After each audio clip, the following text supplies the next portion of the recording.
apresentada que é feita no governo federal.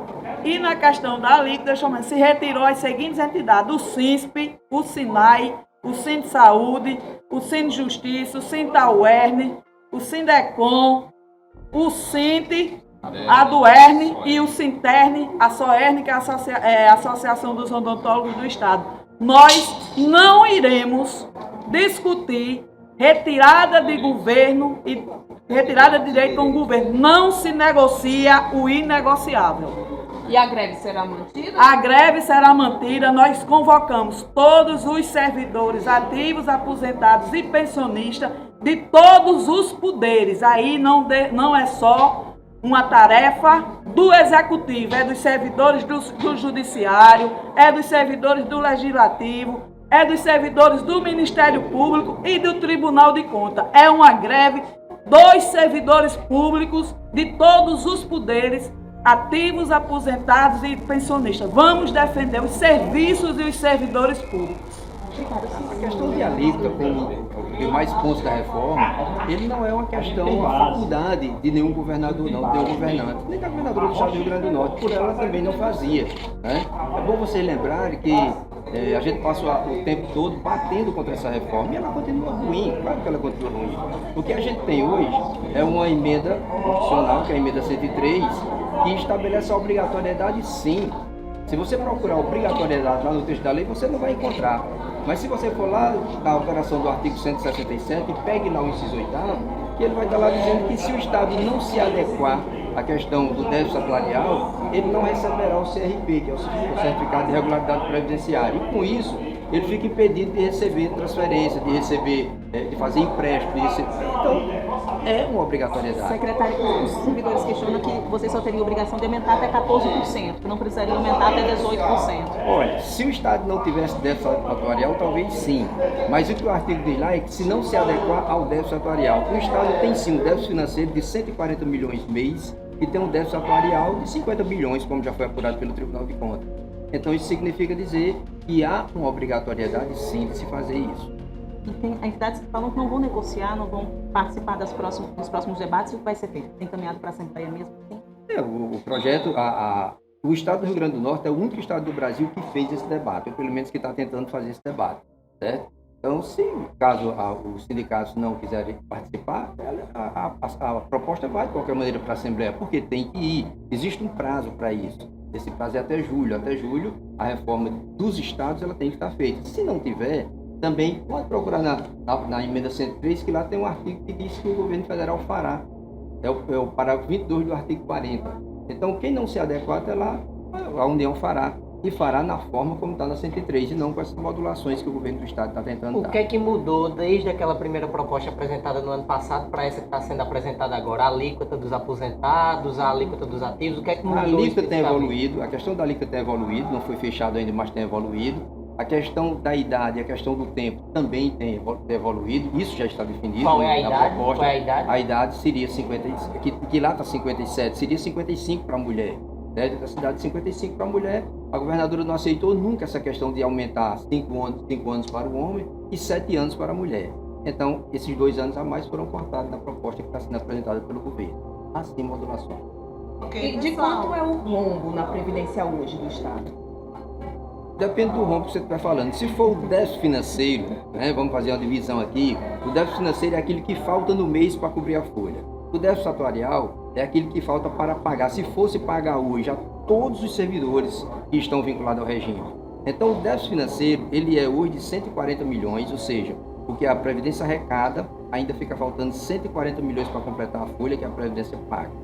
E esse déficit, ele acrescenta até o ano 2035. Portanto, ele é 140 hoje, no próximo mês ele será mais, porque sempre está entrando mais aposentados na folha ou pensionista. E o déficit atuarial, ele hoje está em torno de 50 bi. Se vocês não conseguirem aprovar a reforma na Assembleia, corre risco de não conseguir pagar aposentado no final do ano que vem? O risco para o servidor é exatamente esse. Cada dia que esse déficit aumenta, o risco do servidor não receber seu benefício é maior ainda. Vocês acreditam que isso pode chegar a acontecer quando, se não for aprovado? Olha, isso ainda leva algum tempo, né? Pela questão da atuária, isso ainda leva algum tempo. Mas que o risco é esse é o risco sim para o servidor. Para o Estado, ele está retirando de políticas sociais, por exemplo, para completar a folha. Né? Agora vai chegar um ponto que esse limite bate. Certo? Ao longo do tempo, é bom que a gente se lembre que a questão da Previdência aqui no Estado do Rio Grande do Norte, ela é fruto de má gestão de muitos anos, sobretudo dos últimos 2 governos. Né? É bom lembrar que em dezembro de 2014, o Instituto de Previdência do Estado ele tinha uma reserva de 1 bi. Né? E essa reserva ela foi exatamente torrada nos últimos 2 governos. Ok. Obrigada. Já tem quantos Tem. Deixa a gente ir também, porque tem alguns pontos que a gente não se Tem um É o fundo financeiro. Aliás, o fundo que troca é o fundo previdenciário. O fundo financeiro é o perfil que existiu. Era o fundo previdenciário e o fundo financeiro. Aí depois ele fez o nome de A Duer. E Patrícia Barra, qual a função na Duer? Patrícia Barra, primeiro, a gente quer discutir sobre essa mesa. Qual a sua função na... Sou presidente. Oi? Ok.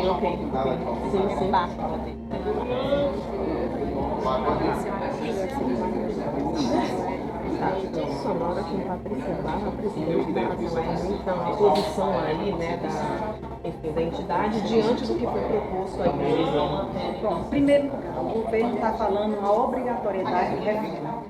Nós, fora dos servidores, nós não concordamos com essa obrigatoriedade dessa reforma. É uma opção do governo. O que o governo tem é um déficit. Como foi dito, o déficit causado por má gestões. Ele precisa resolver esse déficit. Mas o caminho da reforma não é o único caminho, mas é um caminho adotado pelo governo. E a gente já veio várias vezes, várias reuniões que o governo chama os servidores vêm, e a gente vem aqui com muitas incertezas, porque somente hoje tivemos acesso ao texto da reforma e o texto incompleto.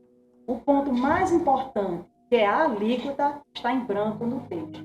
Nós temos hoje uma alíquota que vai variar de 11% a 18% numa primeira proposta.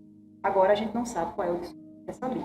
Então, querer que os servidores aceitem uma reforma que reduz o salário e que o próprio governo admite que não vai resolver o déficit previdenciário. Então, essa reforma vai dar margem para outras reformas. E nós não podemos aceitar que a Previdência do Rio Grande do Norte, ela dá prejuízo, porque nós não podemos esquecer que até um tempo esse dinheiro foi retirado de lá para outras funções. Então, não tinha dinheiro. O que nós temos é má gestão e má vontade de resolver. Por quê? Porque nós precisamos de concurso.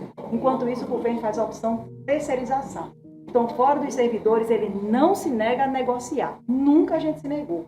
Mas a gente tem insistido com o governo que não é esse o caminho. Existem outras formas para aumentar a arrecadação desse Estado que não seja penalizando os servidores.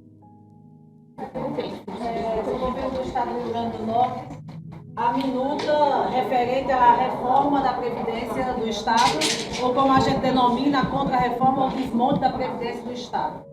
Porém, os 2 pontos principais que atingem de imediato os servidores estão em branco nessa proposta. Ainda não constam nessa proposta, que diz respeito à alíquota, ou seja, a contribuição dos servidores, que hoje é de 11%, e o outro ponto que diz respeito à questão da taxação dos aposentados, ou seja, os aposentados vão voltar a contribuir. Esses 2 pontos não estão na proposta, então nós não temos também nenhum acordo com essa proposta.